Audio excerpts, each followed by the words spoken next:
Namaste, everyone. Welcome to class. Hopefully everyone is happy because we have a new president. So I'm very happy. I feel lighter. I feel like a burden is lifted off my shoulders. Things may not change as quickly as we'd like, but it's our job to reach across the aisle, as they say, and not with any rancor at all, but just to hug somebody that thinks differently than you. Well, not really, you can't hug them now, but at least smile at them. Okay. So yesterday I got an email from a client who has a problem at the piriformis. And the piriformis is a very deep hip muscle. It connects your greater trochanter, which is your, the side of your thigh, the thigh bone, the top of the femur. It's the greater trochanter, and it attaches to the SI joint, the sacroiliac joint. So that sacrum, that heart-shaped bone down, that your tailbone is at the end of it. So she's been having problems there for a while and was asking for some help. And then last evening, as I was going to bed, I felt like a sciatic feeling down my leg, and that usually has to do with that same area, the piriformis. So I thought today's class would focus on hip flexion, which is the action of the piriformis, and trying to get us to release that area. Okay, so we're going to work deep in our hip muscles today. We'll do different things that hopefully help us to facilitate that area, to do the external rotation. If you're texting, I don't see it. I don't go up there. It just distracts me. So please save your chats for the end of class unless it's super important. And if everybody starts chatting at once, then I know something's wrong and I will go. Okay, so find your comfortable seat, nice and juicy seat. Okay. Today, because I'm going to work deep in my hip muscles, I don't want to overtax them even by sitting for a moment. So I have them supported with blocks. So I'm just letting everything support because my legs are right now in external rotation. Okay, so finding a comfortable, if you can, externally rotated seat just to prepare your body for those actions. Feel your spine lift up out of that very solid base in which you're seated. The word asana, the postures, just means seat. So our goal through all of these asana is to find one asana that works for us in meditation so that we can find a comfy place to sit and be, okay? Bring the hands into the heart, Anjali Mudra, and then just take a moment and settle in. Let your eyes gently close or take them to the floor. Let your thumbs touch your sternum and spread your fingers like sunbeams. And then breathe into the area of the sternum for a moment. Feel your chest expand. The belly may expand on the way there. No tension needed right now in the belly. Just a few conscious breaths.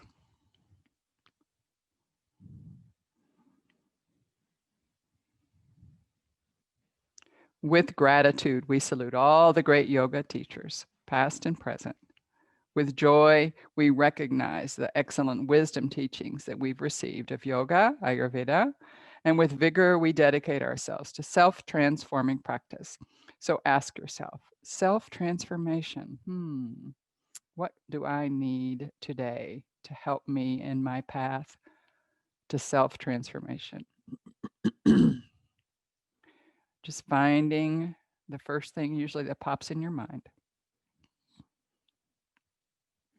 And then make it into a positive statement if it's as if it's already happened. I will be peaceful. I will be patient. Repeat it 3 times, whatever it is.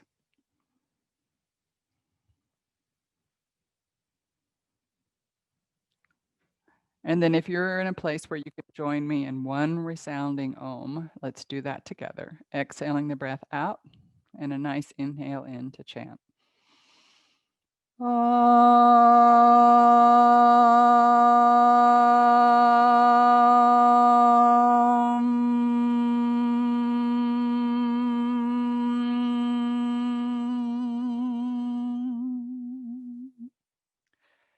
letting your eyes flutter open on an inhale. Good. And then just for a moment, just rest your hands on your knees and just check in. How are your legs this morning? How is your hip feeling? How is it?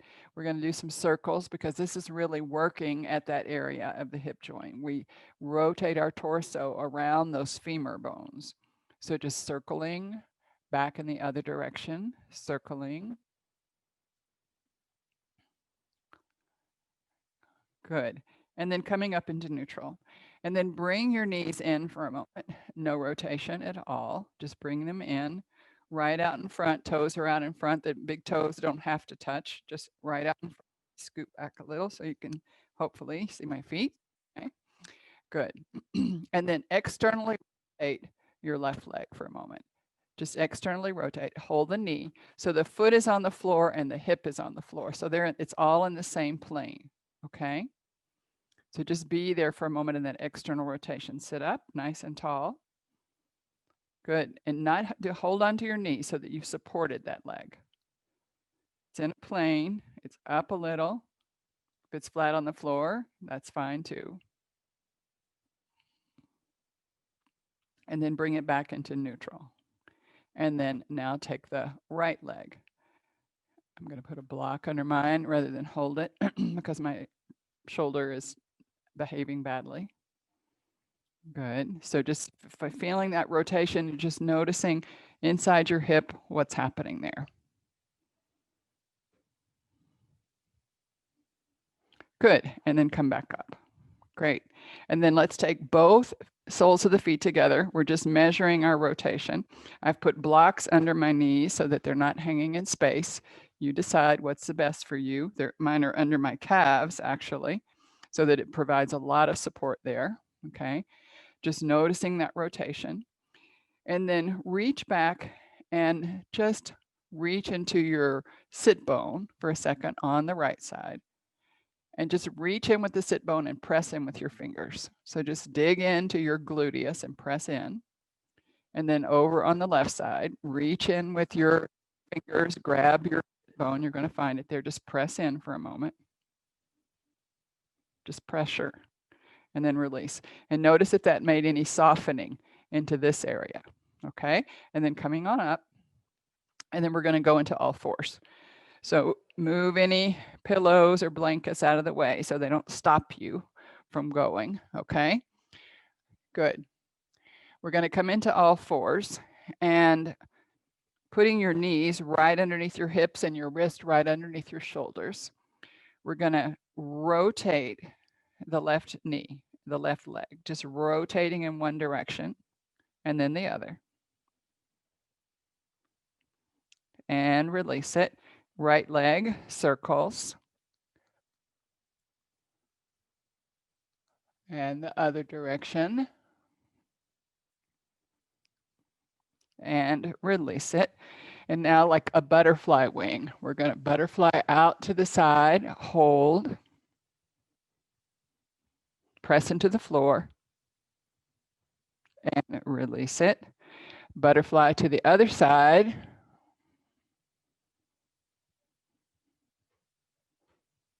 Press into the floor.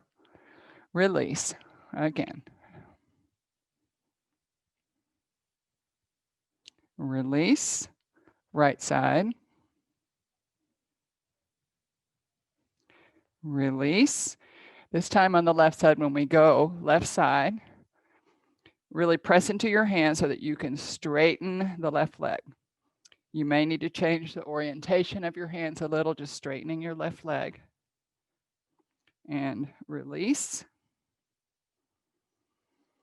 So that's going to use your external rotators as well as your abductors. Good. And then the other side first, just a little butterfly wing, knee is bent. And then I find I need to cup my right hand so that I get a little taller on my right side as I extend out through the heel.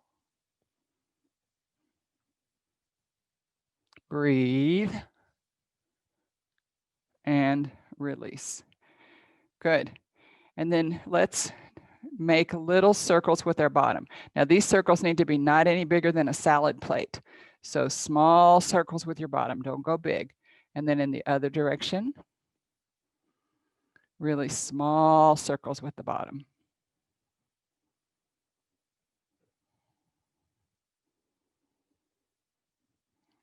Good. Okay. And then we're going to go down to the floor for just a moment. All right. So let's go slowly. Let's go first down onto our forearms. And from this position, let's take a little bit of cat pose, but from this position. Okay. So curl the chin into the chest, crown of the head toward the floor, somewhere close to between your elbows. And then look forward and curl the back of the head toward the tailbone, tailbone toward the back of the head. Coordinate it with your breath. You can inhale wherever you'd like, exhale wherever you like, but move with the breath. Your feet can be tucked under or laid out flat, whichever gives you the most traction.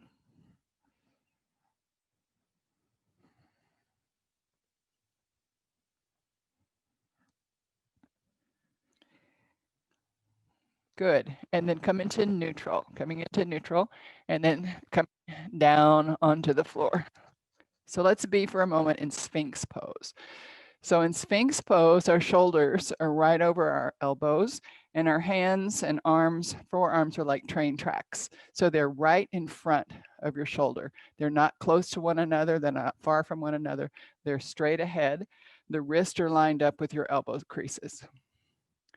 So for a moment, relax your bottom. Just see if you can let the bottom relax and your heels drop out to either side. Try to relax your bottom completely. And then point your toes, push the tops of the feet into the floor, especially the little side toenail. The knees will lift, pull your belly in for just a moment. Good. And then lift the left leg just a little, maybe 2 or 3 inches, and lower. And then lift the right leg just a little and lower. Good. And then we're going to do something that we very seldom do on purpose, but I want you to do it today. Take your feet another like 12 inches apart, just about 12 inches apart.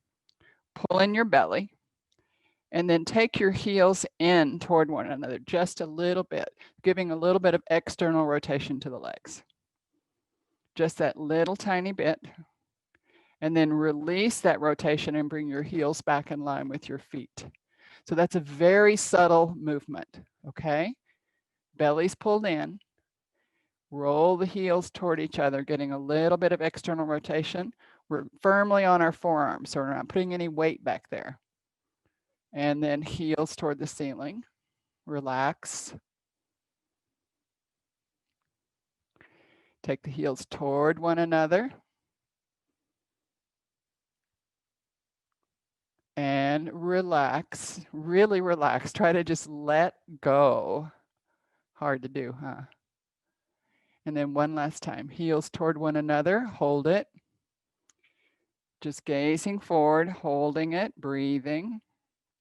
Belly stays in, breath is in the chest. See if you can get some between your shoulder blades. Get a little breath back there.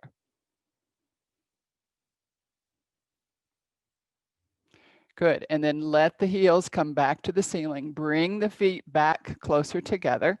Just bring the feet closer together and then push up for a sec off of your ribs onto your belly button and then slowly lower down. All the way to the floor. Bring your hands underneath your shoulders. Just forehead to touch for just a moment, or chin, either, whichever is most comfortable.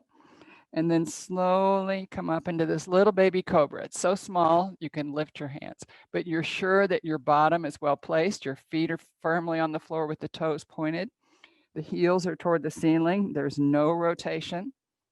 Just coming up into these little baby cobras. Couple more breaths, couple more repeats. Coming up. Keep the breath in the chest and the belly engaged. Good. And now curl the toes under, press back into table, rearrange yourself so that you're up nice and strong. Good. And now with that little bit of movement, let's lift the left leg again. and then straighten it. And see now if it's a little bit easier than it was, just check. Bring it back and lower. Lift the right leg and extend and bring it back and lower. Good. And then coming up onto your knees. Great. So we're going to do our external rotation, our preparation for our standing poses, but we're going to do them all in a version that's here on the floor so that we're really sure that we have that rotation and we're not grabbing or gripping with our bottom muscles, right? So the muscles that help us in our external rotation are gluteus maximus, the big one, goes side to, it strings along sideways. So let's externally rotate the left leg. Good. So keep your belly button toward me and just externally rotate the leg. Don't let the belly button go out for a moment. You'll notice your leg is in front, your body. Good, just be there for a moment. So right now, it's our obturators, our gemellus group, our gluteus maximus, the big one that's really working, and the smallest one, the minimus, is not.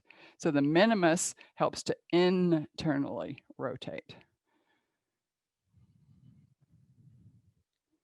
So just being aware of all the muscles in your bottom and maybe relax them for a second because you're nice and stable on your right knee and leg all the way back to the foot, and then re-engage. Lift the pelvic floor, belly is in, and arms are out to the side. And this is our warrior 2 external rotation on the left leg. So just see if it's a little bit more comfortable because we did some warming up for it today. Good, and then bring the arms up overhead. Stretch up and reach up out of your pelvic basket. Bring your hands to your heart. Good, and then we're gonna straighten the leg, okay? Good, nice and straight. Still externally rotated, abducted, nice and straight. Good. Flex the feet, toes are toward the ceiling. And then let's bring the arms up for a moment. And we're just gonna reach over a little toward gate pose. Coming back up, opening and closing the gate 3 times.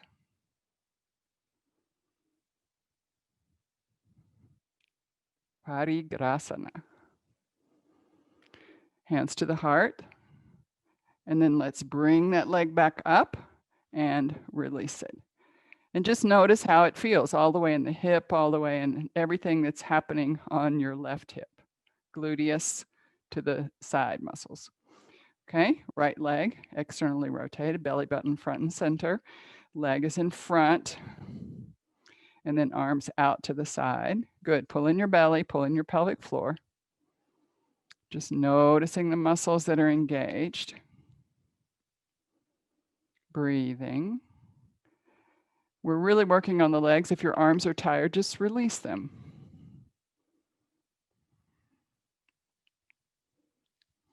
Good. You'll recognize the elements of our warrior 2 here. We would just abduct the back leg to add to it. We would take our gaze out. We're going to do those in a moment. And then straighten the leg, flex the foot, leg is straight. Let's bring the arms up overhead, reach up. Now, don't let your shoulders swallow up. So if you took your shoulders way up, bring the shoulders down, lots of space between the top of the shoulders and the ears. Good, and we're gonna close the gate and open the gate. And close the gate and open the gate. And close the gate and open the gate. Good, and hands into the heart. Great, relax your arms and then bring the leg back just for a moment into our warrior 2 leg.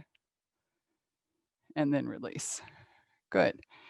Take your hips down towards your heels. You can curl your toes under to make it higher, or you can lay your toes out to make it lower. But trying to make connection between your heels and your sit bones. Just draw the arms up overhead and a little twist just in your thoracic spine. So just your sternum out toward the left side, and then arms back up, and a little twist. Belly button stays front and center, not in your low back. That'll destabilize your SI joint quicker than I can say boo and back. Okay, so belly button stays and only your sternum moves to the left. You can put your hand in your belly button to make sure it stays. And you come back and over to the right. And back. Great. We're going to curl the toes under, head into our toe balance because we're on our way up. You're welcome to use blocks for your toe balance. So it's really ball of the foot balance. So nice balance. You're welcome to use your blocks here, hands to the heart, arms overhead. You decide what to do with those wonderful arms. Just balancing. This is a beautiful balance. Two-legged balances are also wonderful. Good. And then come up. See if you can stay on the ball of the foot while you're up. Just see if you can stay there for a moment. A little kidney massage. And then let's drop our heels down to the floor. Good. Okay. So we're going to work with external rotation now in standing poses. We're going to start small, okay? Because I want us to feel that at the end when we do this, it's feeling really comfortable and really good and there's no tension on that SI joint, okay? So take your block or a book or anything you have, put it over by the left side, belly button front and center, nothing's moving. I'm going to put my hands at my waist and put my fingers on my belly button so I'm sure that I don't move that as I externally rotate and plant my leg in external rotation on the block. Pull in the right hip.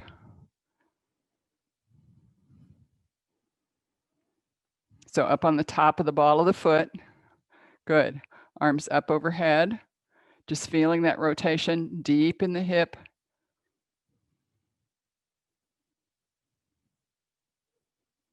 Good. And then bring your hands back to your waist, belly button again there. Look down at the foot. Place the heel down, the heel itself, and then the ball of the toe. And then the heel, and then the ball of the toe. And then the heel, and then the ball of the toe. Last time, heel. Heel only. Good. And then unrotate it, put it back, and let's get a block and put it over on the right side. Okay, so small rotations first. Good. Got my fingertips in my belly button. Great. Ready? So begin to peel up your right leg, externally rotate it, and plant the ball of the foot on the block. Good. Pull in the left hip. Don't sink down into that left hip. That'll really overcompensate in your greater trochanter. Everything on this side will have to overcompensate for what's happening in the greater trochanter. Pull even deeper into your piriformis, and not a good thing. So don't let that leg go out. Keep it strong. Lift the toes if your left foot, if you need a little help there. That'll engage all the muscles along the lower leg. Good. And then we're going to look down, just so you know where it is, and then heel, toe, heel, toe. Keep your belly button front and center.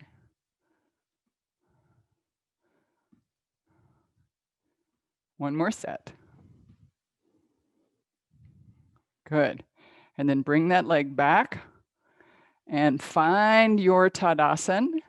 Relax your arms and just think of that space between your greater trochanter, the top of the femur, and your sacrum. Just think of that space deep underneath your glutes.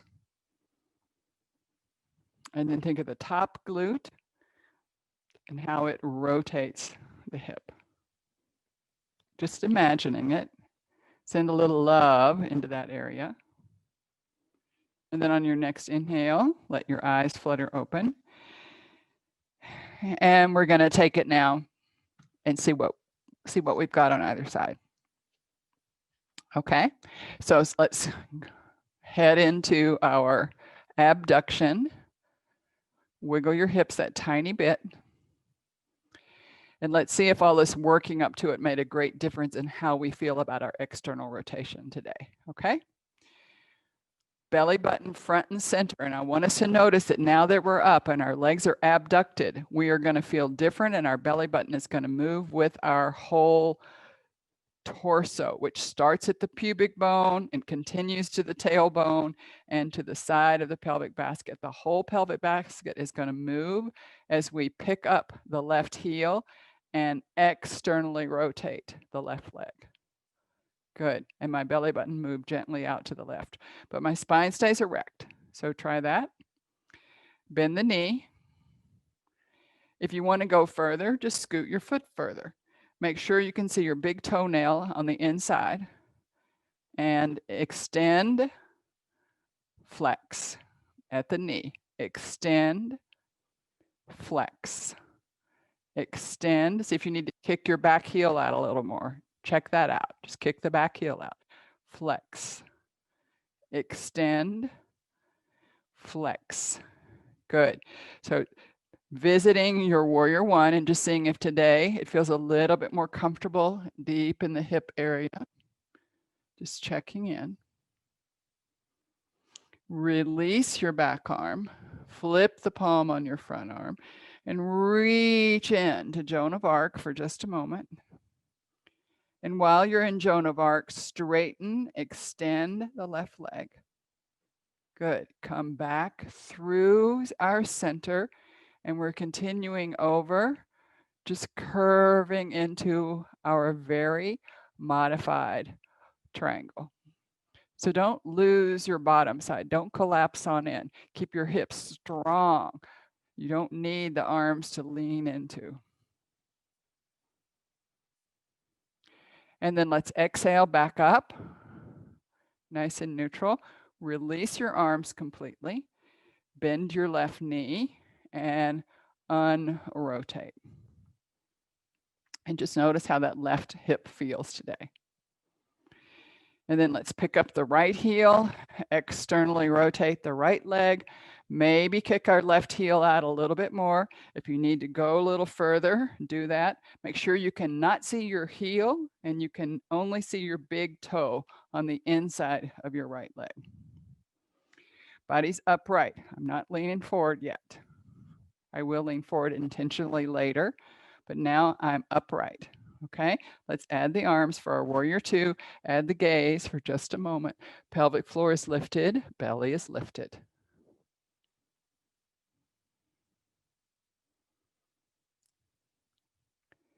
Good. And then slowly begin to drop the back arm and reach into the front arm, our Joan of Arc. Begin to extend the right leg, straighten and extend the right leg. Good. And then like moving through water, we're going to come over to the right side into our triangle pose. Not collapsing, keeping that bottom side as tall as the front side. Breathe. Good. And then on your next exhale, come back into your warrior two. Straighten the leg, arms up overhead. Bring the hands into the heart and unrotate. Good. And let's heel, toe, heel, toe, heel, toe. Come into neutral, into your Tadasana. Release your arms and take 6 or 8 breaths. Just noticing body, breath, mind. Triputi, the 3 energies we are uniting in our asana practice.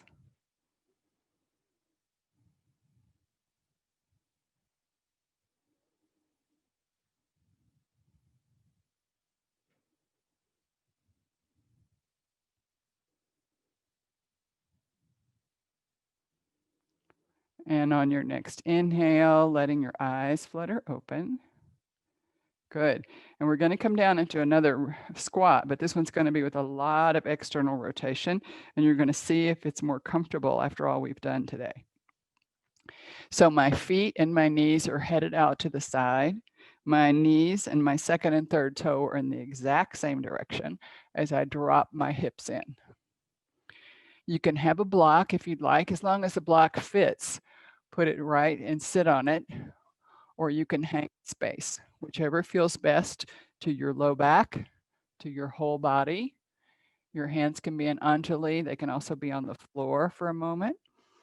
Just being in this pose. Relax your bottom muscles, especially the gluteus maximus that was working really hard for all of those rotations.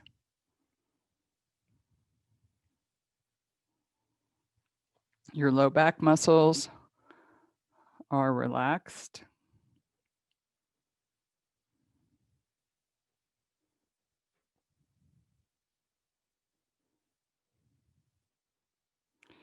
Good. And then draw your spine upright, just coming upright for a moment, and opening out to the right side for a moment for a twist. Keep your upper left arm against your left leg so that you can fulcrum and open your chest, your heart, your right shoulder, and come back into neutral. And then let's open, twisting out to the left side.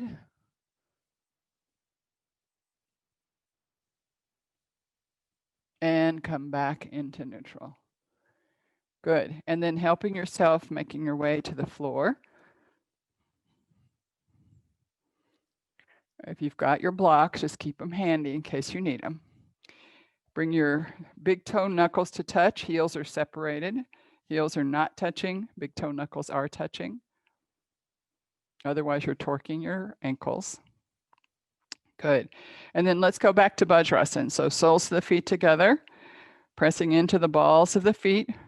Open the toes, creating a little bit more mid-arch, and just notice how that feels now. Putting your blocks wherever you need for support for a moment. Sitting up right on top of the sit bones, being aware of the diamond shape. From your sit bone to your sit bone, your tailbone to your pubic bone, and lift in the very center of that pelvic floor.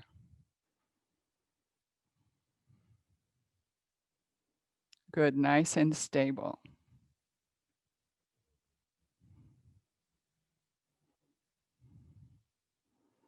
And then bringing the knees together, nice and slowly. Squeeze the knees together, take the heels apart if you brought them apart. So big toe knuckles touch, knees touch, heels are separate. Just a little bit.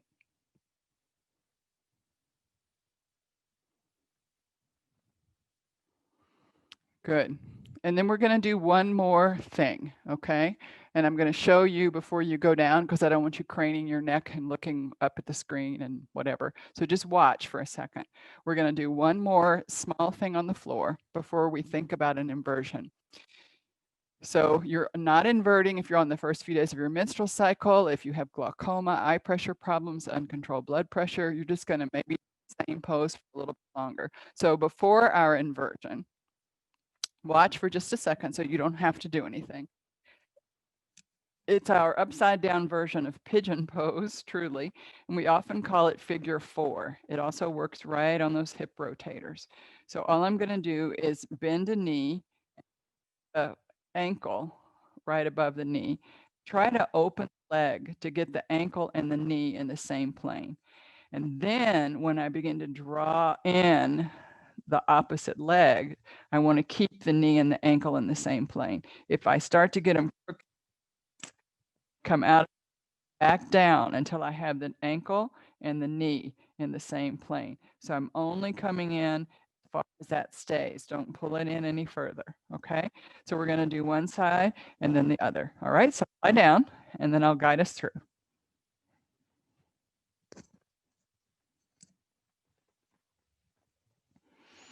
So let's start with our right leg. So a little into the chest. Use the power of the muscles. Over, putting the ankle, the right ankle somewhere above the left knee. And then draw the leg in a little, just until it's there.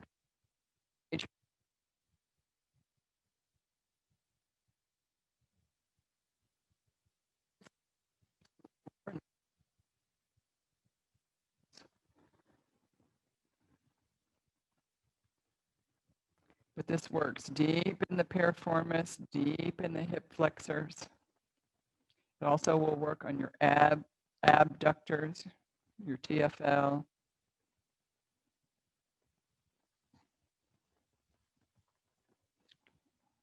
And whenever you're ready, just slowly release the left. You had your hands around, just let go.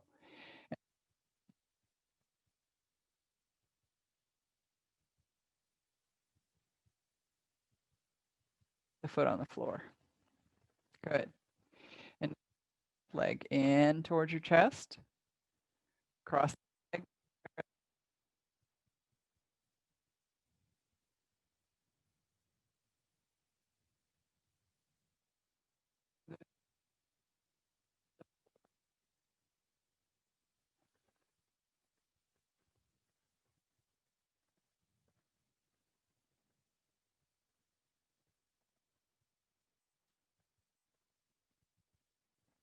If you're grabbing your right thigh and pulling yourself in, stop.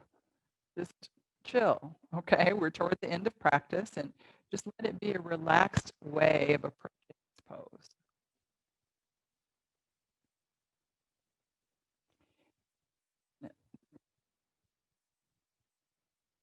Take the left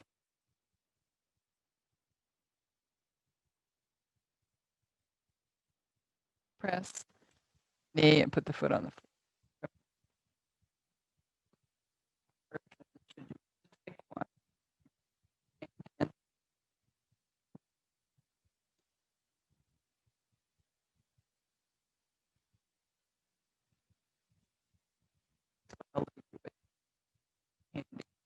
Just off the floor and place the block right there under that sacrum that we've been talking about for the whole class. And then slowly draw your knees in and legs extend. And then once you get your legs up and extended, reach through, point, flex, do everything, and then relax the legs completely. So they're just balancing in the femur. The femur is just balancing in the acetabulum, just balancing in the joint socket. Good. We'll stay here for one more minute, starting now. If you're not inverting, you can continue with that figure 4. Just don't do a twist in your low back. We've been working there, and don't do it. Your low back is not made for twisting. If you need to know that, text me or email me and I'll send you the video.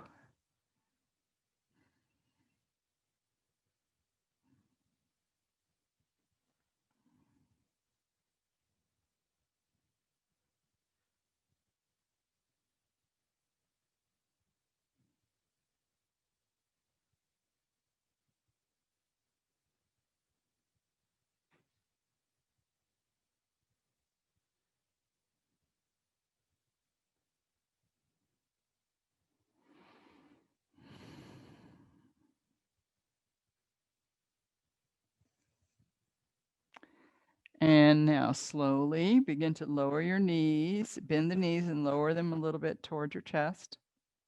Relax for a moment. And then one leg at a time, making its way back down to the floor, then lifting off of your block and dropping your bottom into the floor. Shavasana is your next pose. Corpse pose. Just letting go. Let the legs fall naturally into a little bit of external rotation as your toes just fall away from one another, fall away from the midline. Don't feel trapped by your mat. You can extend beyond your mat like starfish. Just make sure that your hands are below your heart.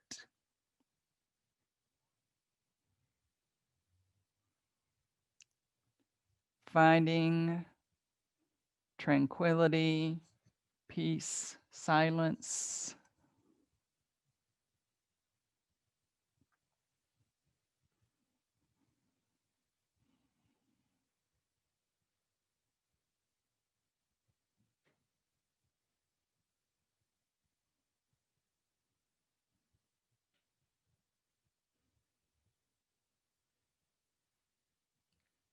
Letting your breath become soft and shallow, just enough to sustain you.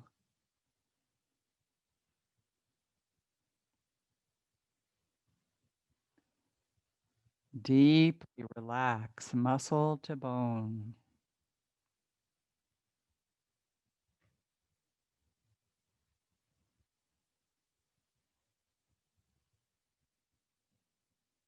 Again, deeply relax, muscle to bone.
Slowly allowing the breath to move in a little bit deeper, a little bit stronger.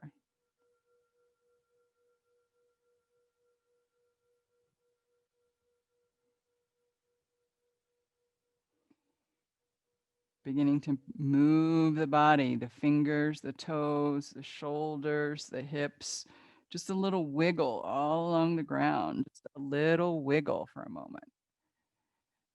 And then bend the knees and put the feet on the floor. And again, a little wiggle. Just take your hips up and swing them from side to side for a moment. Move your shoulders, elbows.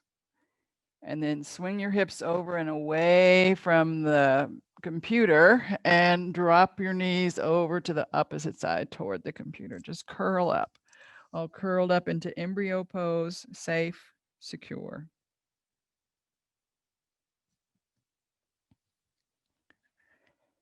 And then begin slowly to press the floor away, coming up into a comfortable seat. Let the head be the last thing that comes up as it plops right on top of your spine. Nice and tall.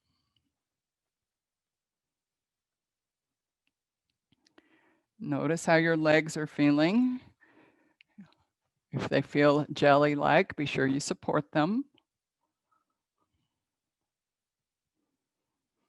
And our nice tall spine. So get whatever you need for your meditation so that you're not jumping up after our little pranayama and then moving into meditation. So you've got it all. So if you want an extra blanket or an extra pillow to sit on, go ahead and grab what you need now and then come back to your comfortable seat.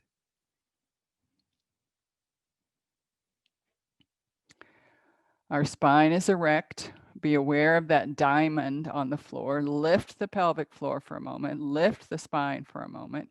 And then keeping the spine lifted, relax the pelvic floor.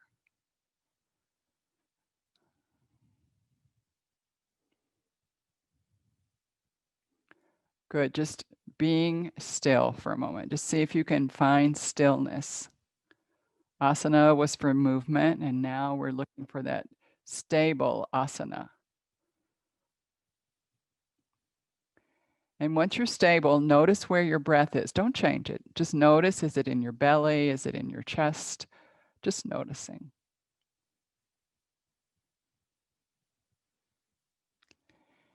And then on your next exhaled breath, pull the belly back to the spine and inhale into the chest only. Spread the ribs side to side, front to back.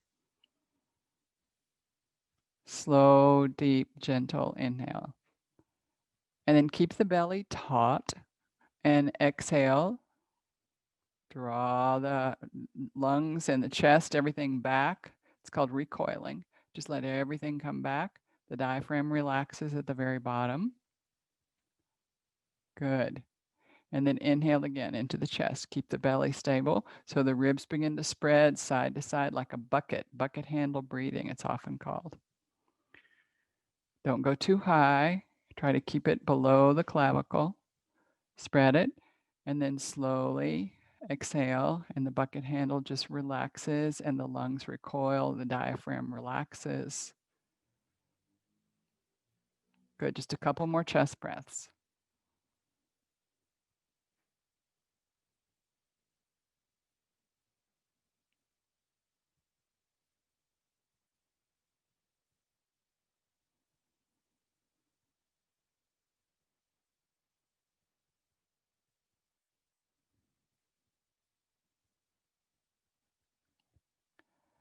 And the very next time you exhale, keep your belly to the spine on the exhale and keep your chest stable on the exhale, and then inhale belly.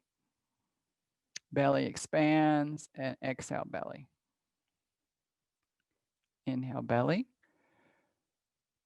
So now the diaphragmatic contraction is lower. It's still happening, but it's pushing the organs out of the way. It's not pushing the ribs out of the way. So keep the ribs stable. Feel your belly expand.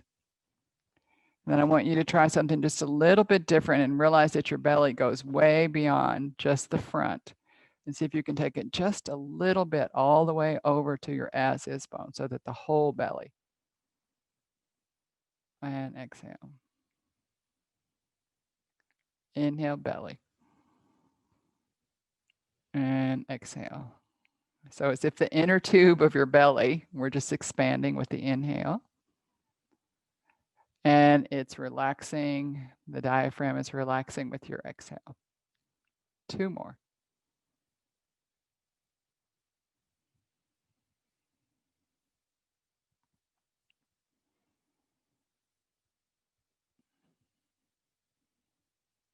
Good.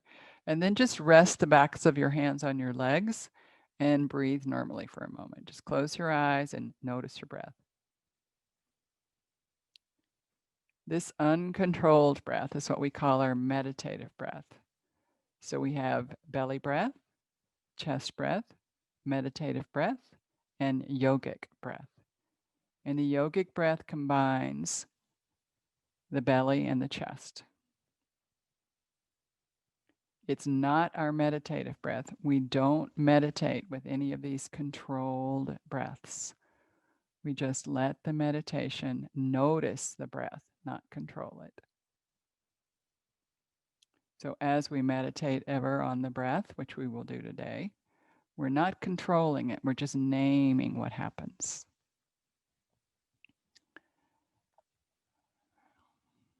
Good. And then on your next inhale, letting your eyes flutter open. And we're going to take just a few yogic breaths, okay? So exhale, belly to spine. Inhale, belly to start. And then pull that breath up into the chest. The belly will recede all by itself because it's got to pull into the chest. Top of the inhale, slight pause, slight exhale. Just slight to go, look, I've got all the air I need. I'm good. Okay. Exhale. The very bottom of the exhale, a little tug, belly to spine. Then release the belly. Start the breath there, inhaling, drawing it into the chest. Chest expands. The very top, just a, I'm at the top. And then exhale, recoiling. Everything falls into place. Just a little tiny tug at the bottom. So I've got all the breath out, release the belly. Breath comes starting there and then pull it into the chest. So that little drop of the diaphragm, just simply to help you get more space in your thoracic cavity. And exhale. Good. We're going to move right into meditation as you drop that yogic breath and fall back into your natural breath. Just falling back into your natural breath. If you'd like to join me this morning in a mudra, I'm going to do the mudra of Gyan, which is wisdom. Just joining the index finger with the thumb. Index finger with the thumb and resting the back of the hands on the legs. If you find you're pressing in, relax. Just let them barely touch one another. Tall spine. Tuck your chin in for just a minute. And then bring your chin up toward the ceiling for just a minute. And then find a neutral spot, somewhere in between where you feel your spine long. Again, lift the pelvic floor for just a moment and then relax the pelvic floor. Your breath is soft and shallow and just enough to sustain you. And your meditation on the breath is simple. As it happens,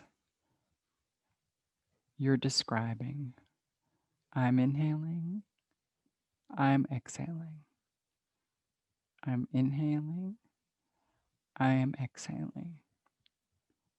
Describe the breath. Don't control it.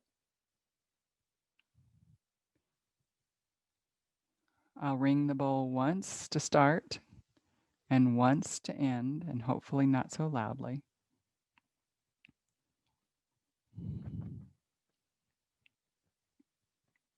We'll be here for about 5 minutes.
Releasing the mudra, releasing the mantra. Just sitting for a moment, feeling the effects of your concentration.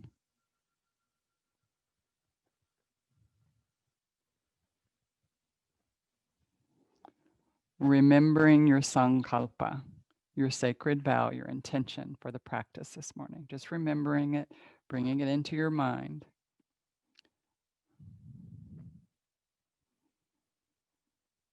Repeating it to yourself again 3 times.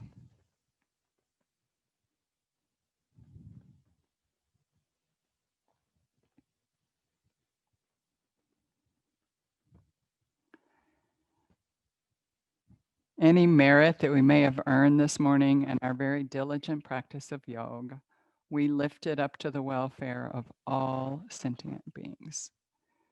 So think of someone or something, perhaps our new president and our wonderful vice president, someone to whom to dedicate your practice this morning, someone who could use that energy. So maybe lots of people, just think of who you want. And letting that sankalpa and that offering dip down into your heart space, or drip down into your heart space. And then from your heart space right into the palms of your hands, and then lift it up and just let it go off into the universe, bringing the hands back into the heart. Hari Om Tat Sat. Namaste.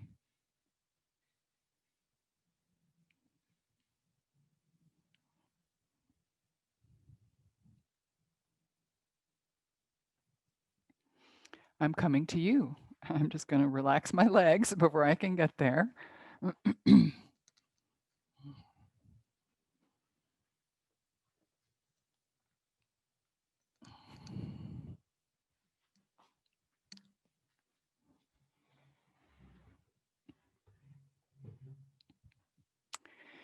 Now let me fix it so that you can actually speak.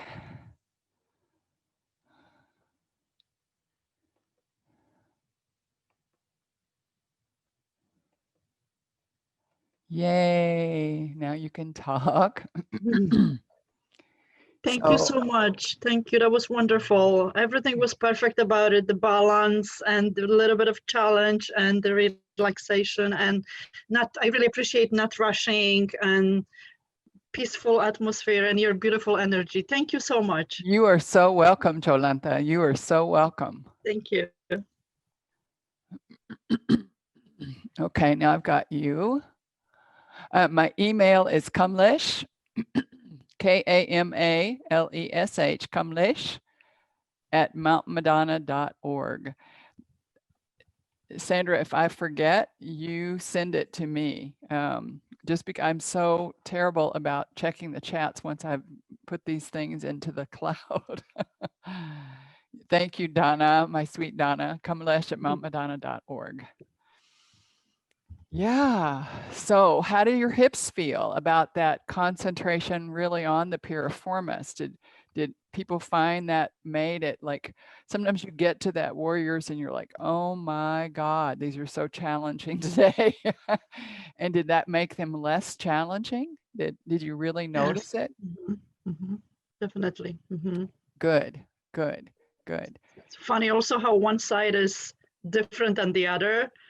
Like you think you can push yourself, but no, the body said nope. Right.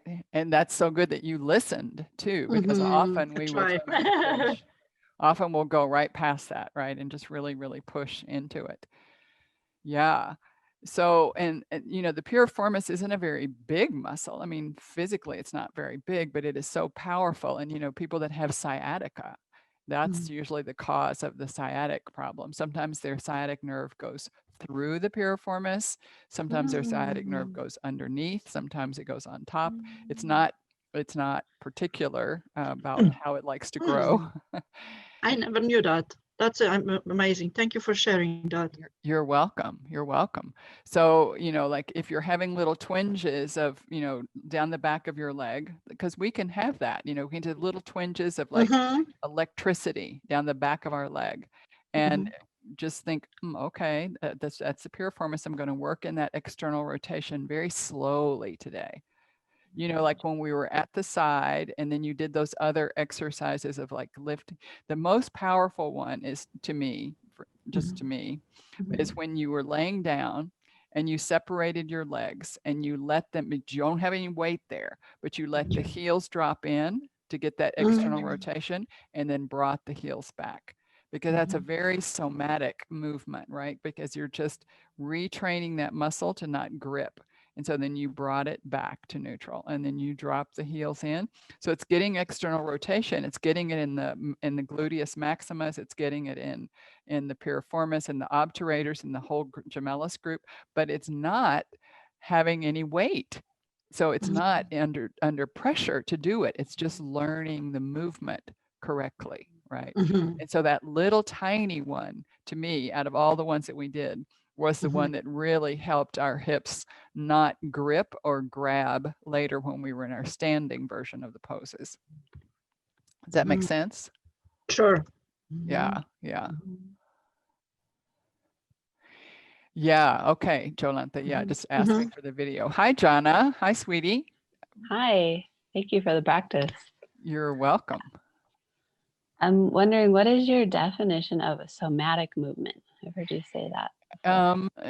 Well, all movement is somatic, totally. But there is a science now of somatic movement. Feldenkrais started it, and we've been studying. Those of us who are studying the Ayurvedic yoga therapy have studied with. Oh God, Cam, Ellen is last name Griswold. Griswold. It just went out of my head. We've been studying with her somewhat, and I studied with her 20 years ago now, I guess. And it's really retraining the mind, the brain, not the mind as much as the brain, and the movement, because we'll get a movement that becomes a habit in our, especially with our postural muscles, we'll get movements that become habits that are based in nonsense, but you had a tight shoulder, or you overlifted something, or you got a muscle that spasmed. And so the brain said, don't go there again. That was not a healthy way to go. Don't go there again. And so the brain stops it, right? But the stop is neuromuscular. The stop is not physical. It's really neuromuscular. So it's to retrain that neuromuscular action instead of going and pushing into it and, you know, like massage or putting rollers or any of that kind of stuff that's very invasive, honestly. It's really trying to work at that somatic level of just the messaging from the brain to the nerve to know that it's safe there. It's safe to do that, which is why those, you know, really slow movements that we do with the shoulder and with everything else retrains. I did somatic movement in my shoulder girdle specifically for the year that got it back to, I had a frozen shoulder that, you know, got it back to now I have all of my movement, but it wasn't pressing into things. It was doing the somatic movement every day before I did any asana or tried any asana. You know, I couldn't even internally rotate. This was my internal rotation for like 3 months. That was it. And, you know, now I can go all the way up my back. So but it was somatic because my brain was going, huh, we had a big injury. Let's stop. You know, so it's really relearning, Thank you. Yeah. Michelle Perkis, you look so much like my friend Javanti, who has now passed. And it's like, oh my God, it was like, there's a Javanti sister. So it's so nice to see you. Well, thank you for reminding me of my friend Javanti. Thank you.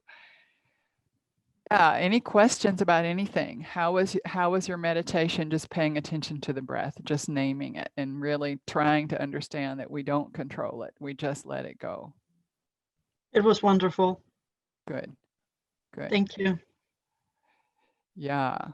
Yeah. You know, sometimes we're in meditation and people say, breathe, you know, your meditation's on the breath, inhale. So you're so busy doing physical stuff, you can't let your mind go. We're looking for that suspension of the breath, you know, like in a true samadhi state, the breath is suspended. And how's it going to suspend if you're so focused on controlling it? It's not going to happen. You know, you just want to name what's happening, and then hopefully all of a sudden you go, oh, I didn't do anything for a minute. I just was in total peace for a moment. Oh, now I'm inhaling. Okay. You know, it's looking for those little peaceful moments in between. Yeah. Maggie, it's so good to have you back.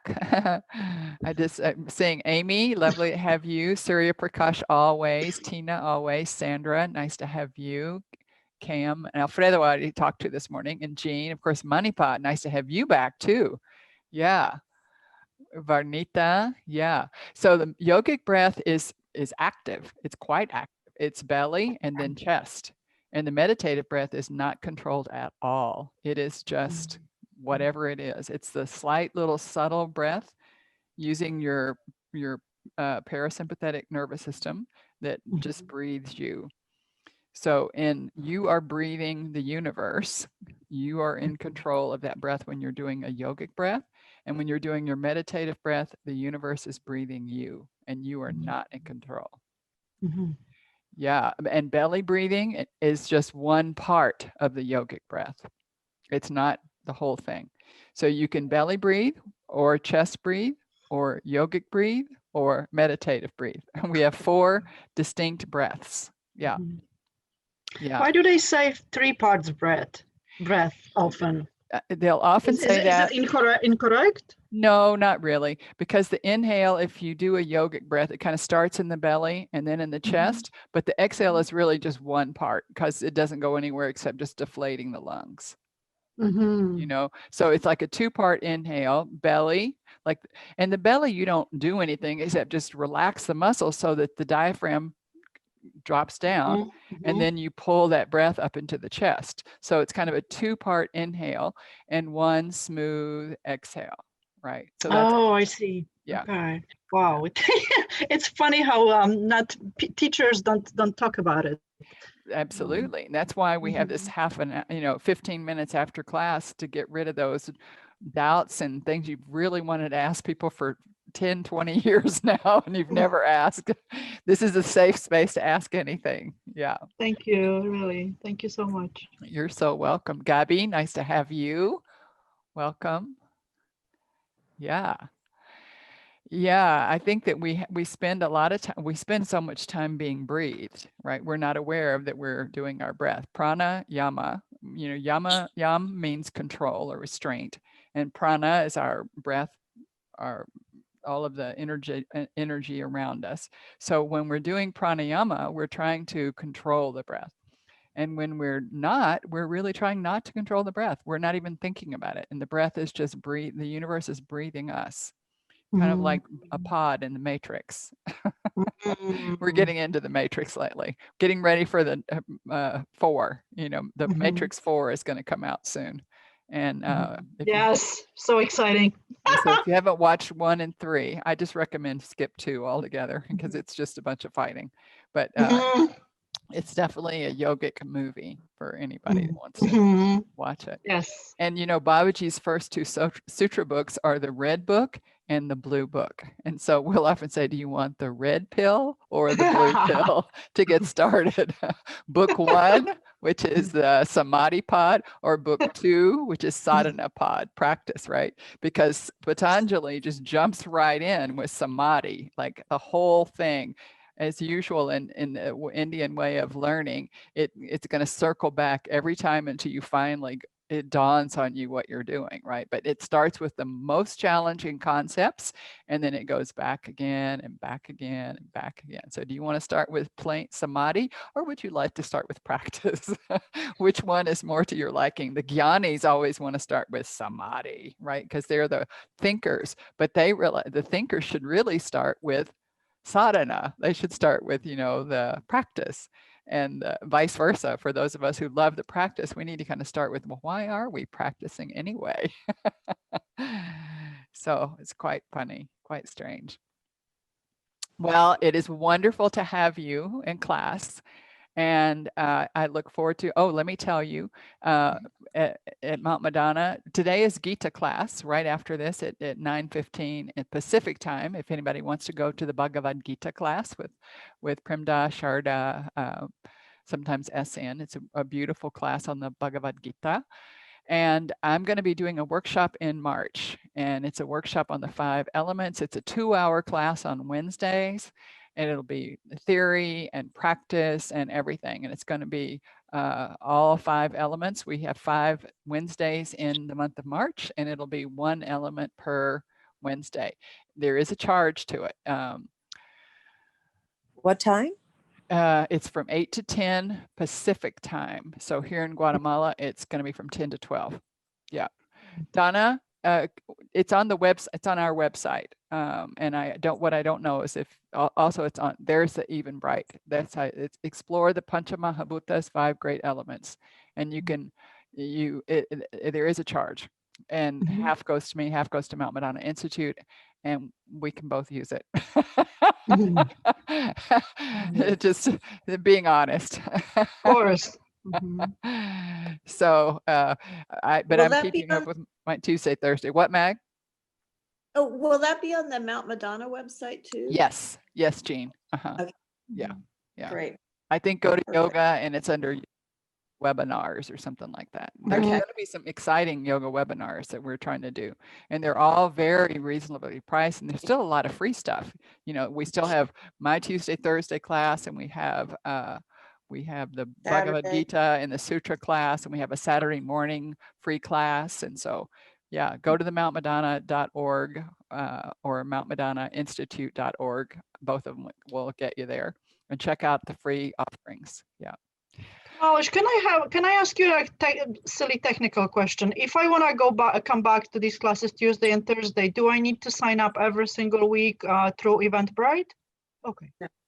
You're using the same It's the same password? Zoom Oh, every okay. week. Same Oh, okay, Zoom. thank you so much. Same Zoom every single week. Yeah. Okay. And they're free on Eventbrite. So feel free to go to Eventbrite and tell other people they can go to Eventbrite. Of and look at my course, I class. will spread the word. Thank you so much. This was wonderful. Thank you for your time. Thank You're- you, everybody. Thank Have you, a great Jonathan. day, really. Thank you for having me. Thanks to everyone. Much love. Have a wonderful weekend. Enjoy yourself. We have a new president. Yay! Yeah. Okay. Bravo. Okay, everyone. See you Okay, soon. thank you. Much Thank love.